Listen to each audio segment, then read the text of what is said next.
Vijayawada Indrakeeladri chairman EO తీర్పై YCP నేత Vellampalli Srinivas fire అయ్యారు. దేవాలయానికి సర్వం తామే అన్న భావనతో భవానీ భక్తుల ఇరుముడులను తాకి ఇంద్రకీలాద్రిపై అపచారం చేశారని వారు మండిపడ్డారు. భవానీల ఇరుముడులను కూడా సాధారణ వ్యక్తులు తాకరారని నిబంధన ఉన్న ఈవో చైర్మన్ అపచారం చేశారని వెల్లంపల్లి ఆగ్రహం వ్యక్తం చేశారు. అందరికీ నమస్కారం. భవానీ దీక్షలు ప్రారంభం రోజున ఏదైతే మన అమ్మవారి దేవాలయంలో అపచారం చేయడం చాలా బాధాకరం. బాధ్యత గల పదవిలో ఉన్న ఈవో గారు కావచ్చు, బాధ్యత గల పదవిలో ఉన్న మరొక వ్యక్తి చైర్మన్ గారు కావచ్చు, ఇద్దరు కూడా వాళ్ళకి కొన్ని పరిమితులు ఉంటాయి. పరిపాలనలో కానీ అదేవిధంగా దేవాలయంలో పనిచేసేటప్పుడు కొన్ని పరిమితులకి లోబడి పనిచేయాల్సిన పరిస్థితి ఉంటుంది. అలా కాకుండా ప్రచార ఆర్భాటాలకి అన్ని సర్వం మేమే అన్న విధంగా ఏదైతే దుర్గగుడి దేవస్థానం చైర్మన్ అదేవిధంగా ఈవో గారు ఇద్దరు కూడా ఇరుముడులు పవిత్రంగా దాదాపు సుమారు 41 రోజులు కఠోర దీక్షతో దీక్ష చేసి గిరి ప్రదర్శన చేసిన తర్వాత అమ్మవారిని దర్శనం చేసుకున్న తర్వాత ఇరుముడిని దేవాలయంలో ఉన్న అర్చకులు కానివ్వండి, లేకపోతే గురు భవానీలు కానివ్వండి, వాళ్ళకి ఈ ఇరుముడిని ఇచ్చి అందులో బియ్యము అవన్నీ సపరేట్ చేసుకొని అది దేవాలయానికి చెందే విధంగా తర్వాత అందులో కొబ్బరికాయలు తీసుకువెళ్ళి హోమంలో వేయడం అనేది ఆనవాయితీగా జరుగుతుంది. కానీ మన అమ్మవారి గుడి దేవాలయంలో మన దుర్గామల్లేశ్వర దేవస్థానంలో ఈవో కానీ చైర్మన్ కానీ సర్వం మేమే అనే విధంగా అర్చకులు చేయాల్సిన పనులు కూడా మేమే చేస్తాము, గురుభవనులు చేసే పనులు కూడా మేమే చేస్తామని చెప్పని ఇరుముడిని ఏదైతే అమ్మవారికి సమర్పించిన ఇరుముడిని వాళ్లే లోపల చేతులు పెట్టి అందులో తీసేయడం అనేది చాలా బాధాకరం.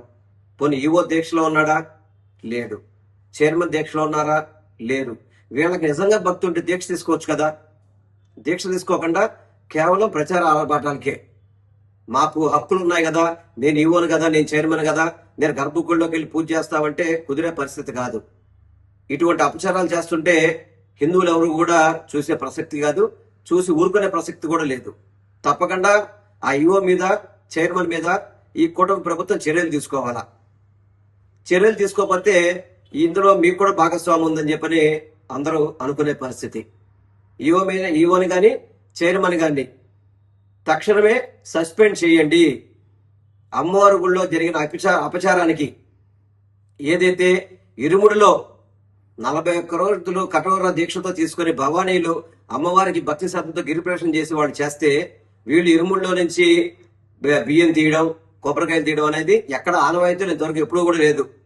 చేస్తే అమ్మవారి గుళ్ళో పూజారులు చేయాలి, అర్చకులు చేయాలి, లేదంటే గురుభవనం చేస్తారు ఈ కార్యక్రమాన్ని. కానీ వాటిని పక్కన పెట్టి మేము ప్రథమంగా తీస్తాము, మేమే చేస్తామని చెప్పినది చాలా అపచారం. ఈ అపచారానికి తప్పనిసరిగా కూటమి ప్రభుత్వం, దేవాదాయ శాఖ చర్యలు తీసుకోవాలి. ఇప్పటికే హిందూ సంఘాలు కానివ్వండి, గురు భవనీలు కానివ్వండి ఆందోళన చేస్తున్నారు. వారి యొక్క ఆవేదనని తెలియజేస్తారు. వారి ఆవేదన కానీ ఆందోళనలు కానీ పరిణిలో తీసుకొని దేవాదాయ శాఖ తప్పనిసరిగా ఈ చైర్మన్ మీద, ఈవో మీద ఇద్దరి మీద కూడా చర్యలు తీసుకోవాలి. చర్యలు తీసుకోకపోతే మాత్రం ఇది హిందువులకు జరిగిన అపచారంగా ప్రతి ఒక్కళ్ళు భావిస్తున్నారు. చర్యలు తీసుకోకపోతే మాత్రం కూటమి ప్రభుత్వం కూడా వాళ్ళతో లాలుచి పడినట్టుగానే అందరూ కూడా భావిస్తారు. కాబట్టి మా డిమాండ్లో ఒకటే, అపచారం చేసిన చైర్మన్ ని, ఈవోని తక్షణమే సస్పెండ్ చేయాలని మాత్రం మీ ద్వారా నేను కోరుకుంటున్నాను.